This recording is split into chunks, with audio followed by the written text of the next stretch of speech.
নমস্কার বন্ধুরা, welcome to Bithi's kitchen. Bithi's কিচেনে সবাইকে স্বাগত। শীতকাল মানেই তো বাটা ভর্তা, আর এই সময় বিভিন্ন রকম বাটা ভর্তা খেতে ভীষণ ভালো লাগে। আর মুখে যদি স্বাদ না থাকে তাহলে এই ভর্তাটা একবার বানিয়ে খেয়ে দেখতে পারো, খেতে কিন্তু ভীষণ ভালো হয়। ভর্তা করার জন্য এখানে আমি নিয়েছি কিছুটা ধনেপাতা, ফ্রেশ ধনেপাতা নিয়েছি, আর নিয়েছি একটা বড় সাইজের পেঁয়াজটাও কেটে নিয়েছি। আর এই ভর্তার মধ্যে দেওয়ার জন্য নিয়েছি একটা পাতিলেবুর অর্ধেকটা অংশ এখানে আমি ব্যবহার করব। আর নিয়েছি কিছুটা পরিমাণ আদাটা অল্প নিয়েছি, আর রসুনের পরিমাণটা একটু বেশি নিয়েছি। আর নিয়েছি একটা টমেটোর অর্ধেকটা অংশ আমি ব্যবহার করব।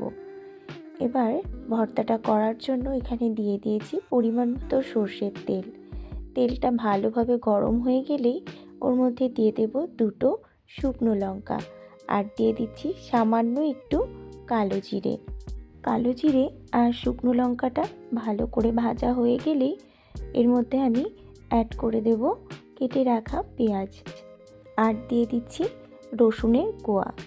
এই বাটা ভর্তাতে কিন্তু একটু রসুনের পরিমাণটা বেশি দিতে হয়, তাহলে খেতে ভালো লাগে। পেঁয়াজ রসুনটা খুব ভালো করে ভেজে নিতে হবে। পেঁয়াজ আর রসুন একটু হালকা ভাজা হলেই ওর মধ্যে দিয়ে দিচ্ছি অর্ধেকটা টমেটো, আর দিয়ে দিলাম দুটো কাঁচা লঙ্কা। এবার এইগুলো ভালো করে ভাজতে হবে। যখন সব কিছু ভালোভাবে ভাজা হয়ে যাবে তখন এর মধ্যে দিয়ে দিতে হবে ধনেপাতাগুলো সব কিছুর সাথে ভালো করে মিশিয়ে এটাকেও একটু ভাজা ভাজা করে নিতে হবে। সব কিছুই খুব ভালোভাবে ভাজা হয়ে গেছে। এবার এটা আমি তুলে নেব বাটার জন্য। আমি এখানে শিলপাটা ব্যবহার করেছি, তোমরা চাইলে মিক্সিরও ব্যবহার করতে পারো, তবে আমার মনে হয় এরকম বাটা ভর্তা শিলপাটায় বেটে খেতে বেশি ভালো লাগে। আর এটা খুব বেশি মিহি করে আমি বাটবো না। জ্বর সর্দি কাশি হলে আমাদের মুখে তখন কোনো স্বাদ পাওয়া যায় না, সেই সময় এই ভর্তাটা করে একবার খেয়ে দেখবে, মুখের কিন্তু স্বাদ অবশ্যই ফিরে আসবে। সব কিছু বাটা হয়ে গেছে।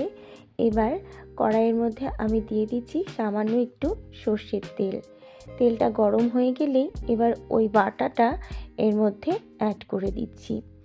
এবার বেশ কিছুক্ষণ এটা আমি তেলের সাথে নাড়াচাড়া করে নেব। আমি যেহেতু আগে লবণ ব্যবহার করিনি, এই সময় আমি লবণ ব্যবহার করলাম। পরিমাণ মতন দিয়ে দিলাম লবণ, আর টেস্টটাকে ব্যালেন্স করার জন্য দিয়ে দিলাম সামান্য একটু চিনি, যেহেতু এটা একটু টক ঝাল মিষ্টি হবে, ভীষণ ভালো লাগবে খেতে। দেখো সব কিছু দিয়ে এটাও ভালো করে আবার নাড়িয়ে নিচ্ছি। কোনো বন্ধু যদি আমার চ্যানেলে নতুন হয়ে থাকো, আমার চ্যানেলটা সাবস্ক্রাইব করে নিয়ে পাশে থাকার অনুরোধ করব। আর পাশে থাকা বেল আইকনটা অবশ্যই একবার প্রেস করে দেবে, কারণ আমি যখন চ্যানেলে কোনো নতুন রেসিপি দেব তোমাদের কাছে খুব তাড়াতাড়ি পৌঁছে যাবে। আর আমার এই রেসিপিগুলো যদি তোমাদের ভালো লাগে তাহলে একটা লাইক দেওয়ার অনুরোধ রইল। দেখো এটা খুব সুন্দরভাবে ভাজা হয়ে গেছে, আর এটা কিন্তু একদমই কমপ্লিট হয়ে গেছে। সবশেষে এর মধ্যে আমি অ্যাড করে দেব পাতিলেবুর রস। এখানে অর্ধেকটা পাতিলেবুর রস আমি ব্যবহার করেছি। গ্যাসের ফ্লেমটা কিন্তু অফ করে দিয়ে তারপরে পাতিলেবুর রসটা দিতে হবে। ধনেপাতার ভর্তা কিন্তু একদম রেডি। এবার এটা আমি তুলে নিচ্ছি, আর গরম গরম ভাতের সাথে এটা সার্ভ করব। গরম ভাতের সাথে 1 চামচ হলেই কিন্তু পুরো ভাতটা খাওয়া হয়ে যাবে। এর টেস্ট এতটাই সুন্দর হয়।